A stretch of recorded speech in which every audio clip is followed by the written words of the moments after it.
Hoy vamos a hablar de un accidente nuclear que, fíjense, paralizó a toda una nación. Pero no por una explosión, sino por una crisis silenciosa, una crisis de información que lo cambiaría absolutamente todo. Esto es Three Mile Island. La fecha es importante. 28 de marzo de 1979. Hay que imaginarse la escena. Una tranquila isla en Pensilvania. Un reactor nuclear nuevecito, el TMI-2, que llevaba apenas 3 meses funcionando. Pero esa madrugada, una serie de fallos en cadena estaban a punto de escribir una página muy oscura de la historia.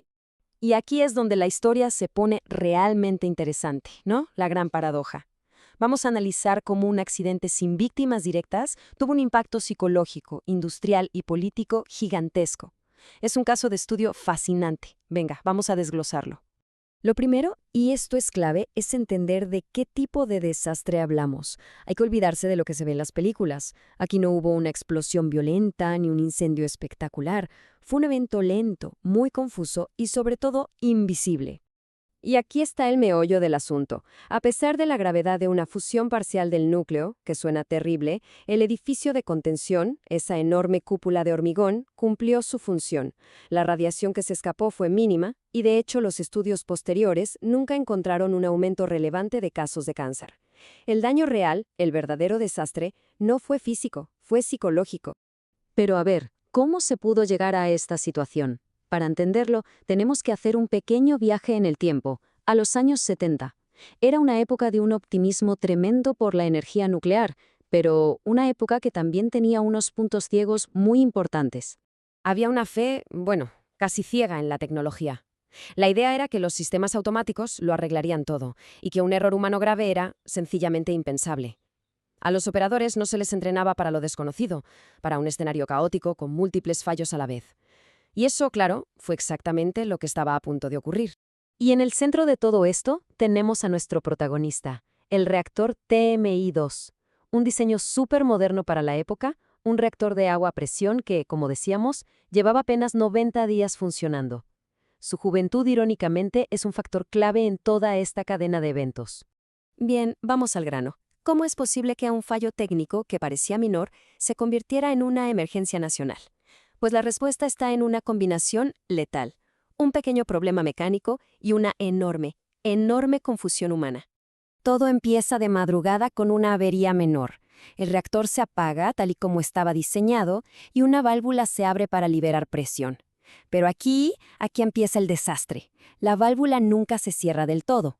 El problema, en la sala de control una luz indicaba orden de cierre enviada, pero no válvula físicamente cerrada.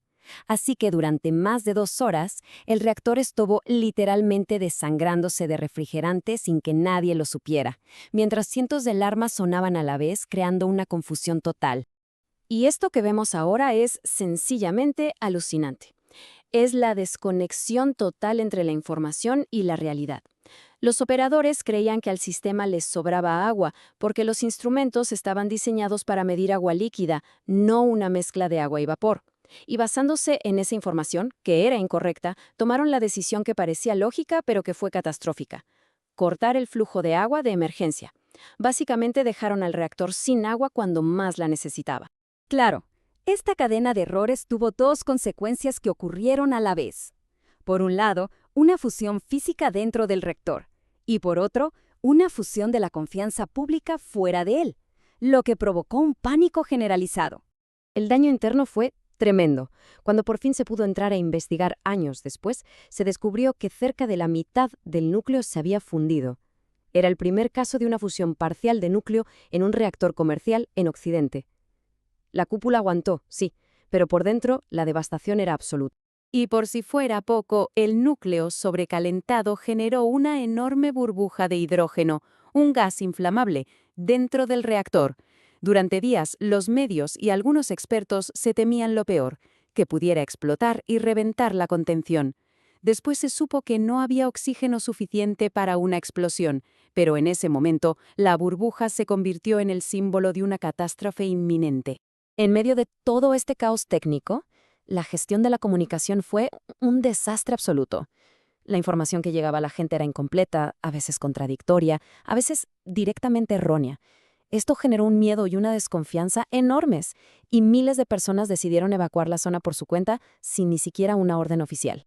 Y justo cuando el pánico estaba en su punto más alto, ocurre algo que nadie se esperaba.